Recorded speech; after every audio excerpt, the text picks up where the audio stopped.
क्या इंसानों पर राज करेंगे रोबोट? आज की एडवांस टेक्नोलॉजी के जमाने में रोबोट्स का रोल इंसानों की जिंदगी में दिन ब दिन बढ़ता जा रहा है। लेकिन क्या रोबोट्स का बढ़ता हुआ रोल एक दिन इंसान को गुलाम बना देगा? और क्या एक दिन रोबोट्स हम पर राज करेंगे? अगर रोबोट का मतलब आपके लिए सिर्फ एक कंप्यूटराइज्ड मशीन है, तो जरा रोबोटिक्स एक्सपर्ट केविन वार्विक की सुनिए। उनका कहना है कि रोबोट्स 2050 तक इतने तेज दिमाग, कल्पनाशील यानी इमेजिनेटिव हो जाएंगे कि फुटबॉल वर्ल्ड चैंपियन टीम को हरा देंगे। जी हाँ, सुनने में भले ही अभी ये एक मजाक या हैरान करने वाली बात लग रही हो, लेकिन जिस तरह रोबोटिक्स फील्ड लगातार आगे बढ़ रही है, उसे देखते हुए लगता है शायद कभी रोबोट्स हम पर राज करें। केविन वार्विक वो इंसान है जिन्होंने 1998 में दुनिया का पहला साइबोर्ग यानी इंसानी मानव बनाने की ओर बहुत ही सीरियसनेस के साथ कदम बढ़ाया था।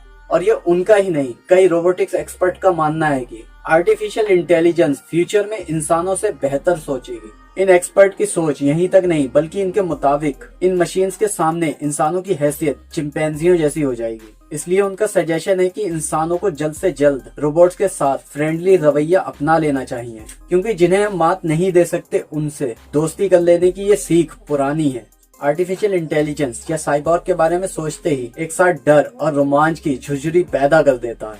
तो इसकी बुनियादी वजह है रोबोट। 1920 में एक राइटर ने अपने नोवेल यूनिवर्सल रोबोट्स में पहली बार रोबोट शब्द का इस्तेमाल किया था। रोबोट का चेक लैंग्वेज में मतलब होता है बधुआ मजदूर यानी बॉन्डेड लेबर। किसी भी साइंस फैंटेसी की तरह इस नाटक में भी एक दिन इंसानों के विरुद्ध ही विद्रोह कर देते हैं। हालांकि साइबोर्ग या रोबोट्स को महज कल्पना की उड़ान ही माना गया था। इस इमेजिनेशन को अमेरिका के कैलिफोर्निया में Stanford research institute of technology ने शाकी नाम के दुनिया के पहले रोबोट को बनाकर हकीकत में बदल दिया। और इसके बाद तो सिलसिला ही चल निकला। आज की तारीख में दुनिया में सैकड़ों किस्म के रोबोट्स हैं। लॉकडाउन से पहले तक भारत में बहुत कम ऐसे रोबोट्स थे, लेकिन कोरोना महामारी के दौरान हुए लॉकडाउन 1 में ही इंसानों की आपस में दूरी बहुत जरूरी हो गई थी। ऐसे मौके पर अपनी जरूरत के साथ रोबोट्स ने काफी रेस्टोरेंट्स में एंट्री ली और आज अकेले चेन्नई में ही 4 रेस्टोरेंट्स में इंसानों की जगह रोबोट्स आपका ऑर्डर सर्व करते हैं। आज दुनिया में ऐसे रोबोट्स आ चुके हैं जिनमें 12 से 14 साल तक के बच्चे का दिमाग है। कुछ साल पहले जिस तरह एलेक्सा नाम की शी रोबोट्स ने अपनी सनसनीखेज एंट्री कराई थी, उसके बाद तो साफ लगने लगा कि रोबोट्स अपने लिए की गई प्रेडिक्शन से भी पहले बहुत कुछ अपने हाथ में लेने वाले हैं। रोबोट्स की फैमिली का पहला रोबोट जिसमें 1.5 साल के बच्चे का दिमाग था, उसका नेम असीमो था। इसके चलने की स्पीड 1.6 किलोमीटर पर आवर थी। ये आगे पीछे दोनों तरफ चल सकता था और साथ ही साथ ये सीढ़ियों पर भी चढ़ सकता था और उतर सकता था। ये तेजी से काम करने पर भी बैलेंस्ड रहता था। 1.2 मीटर लंबे इस रोबोट का वजन 52 केजी था। इंसान से कम्युनिकेशन करने के लिए इसकी आंखों में इनबिल्ट कैमरे लगे थे। इसमें कंप्यूटराइज्ड होम सिक्योरिटी सिस्टम लगा था। असीमो अगर इंसानों की तरह बिहेव करने वाला पहला रोबोट था, तो इलेक्ट्रॉनिक की फेमस कंपनी सोनी का आइबो डॉग होम रोबोट की कैटेगरी में सबसे सफल रोबोट माना गया था। ये टेक्नोलॉजी और आर्टिफिशियल इंटेलिजेंस की अद्भुत मिसाल था। इसमें नाक की जगह कैमरा और कानों की जगह 2 माइक्रोफोन लगे थे। बोलने के लिए इसके मुंह में एक स्पीकर लगाया गया था। इसके सर और आंखों पर टच सेंसर लगे होते थे। इसको टच करते ही ये बोलता था। आइबो की सबसे बड़ी खूबी ये थी कि आप जो पूछते थे उसका जवाब ये खुद अपने आप सोच कर देता था। दूसरे शब्दों में ये भी कह सकते हैं कि ये एक असली जैसा ही डॉग था। इससे भी ज्यादा दिलचस्प बात ये थी कि कई लोगों से डॉग के बारे में उनके अनुभव लिए गए थे। उसी के आधार पर आइबो का मूड भी बदलता रहता था। अगर इसकी बैटरी खत्म होने लगती थी तो ये खुद ही चार्ज कर लेता था, वो भी खुद कोशिश करके। कुछ सालों पहले एक और रिवोल्यूशनरी रोबोट आया था जिसका नाम रोवी था।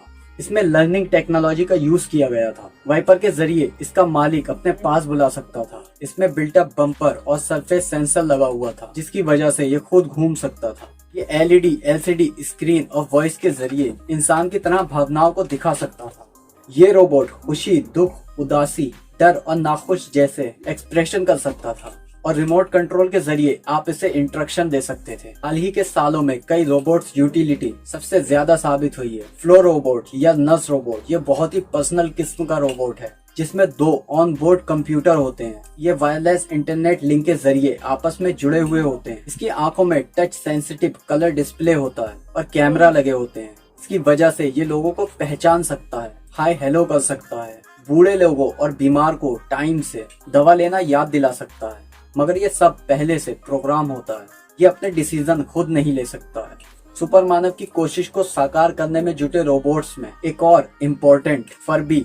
ये रोबोट प्लास्टिक फर वायर और कंप्यूटर चिपों से बना है और इसे टाइगर इलेक्ट्रॉनिक्स ने डिजाइन किया है। इस रोबोट के ब्रेन में कंप्यूटर लगा है, इसी से यह बोलता है और इसी कंप्यूटर से इसकी मोटर चलती है और एक फोटो इलेक्ट्रिक सेंसर लगा है जिसकी बदौलत ये रोबोट भी चलता है, चल ही नहीं काम भी कर सकता है। ये 12.7 सेंटीमीटर लंबे खिलौने जैसा लगता है और नकली आवाज भी निकाल सकता है। भारी भरकम बल की क्षमता से काम करने की कल्पना जिसे रोबोट्स के साथ जोड़ी गई है वो है तुमुस 4। ये रोबोट 1.2 मीटर लंबा है और इसे PHS नेटवर्क के जरिए से चलाया जा सकता है। इसका वजन 99 kg है। ये रोबोट कंप्यूटर और सेलफोन की मदद से चलाया जा सकता है और इसे रिमोट के जरिए भी चलाया जा सकता है। इस तरह पिछले कुछ दशकों के अंदर अलग अलग तरह के दर्जनों रोबोट बनाए गए हैं। कई साइंटिस्ट और एक्सपर्ट्स का मानना है कि हमारी टेक्नोलॉजी और एडवांसमेंट ऐसे ही तेजी से बढ़ती रही तो एक दिन रोबोट्स इंसानों पर राज कर सकते हैं। लेकिन ये सिर्फ एक भविष्यवाणी है या सच है, ये अभी तक समझना मुश्किल है। तो दोस्तों, आखिर क्या इंसानों पर राज करेंगे फ्यूचर के रोबोट्स? ये सवाल अभी तक बना हुआ है। हमारी रिस्पॉन्सिबिलिटी है कि हम टेक्नोलॉजी और एडवांसमेंट्स को इंसानियत और मोरालिटी के साथ मर्ज करें ताकि हमारी फ्यूचर जनरेशन को एक सेफ और बैलेंस वर्ल्ड मिले। आपकी क्या राय है कमेंट में जरूर बताएं। वीडियो अच्छी लगी हो तो लाइक करें। मिलते हैं एक और इन्फॉर्मेटिव वीडियो में, तब तक के लिए बाय बाय।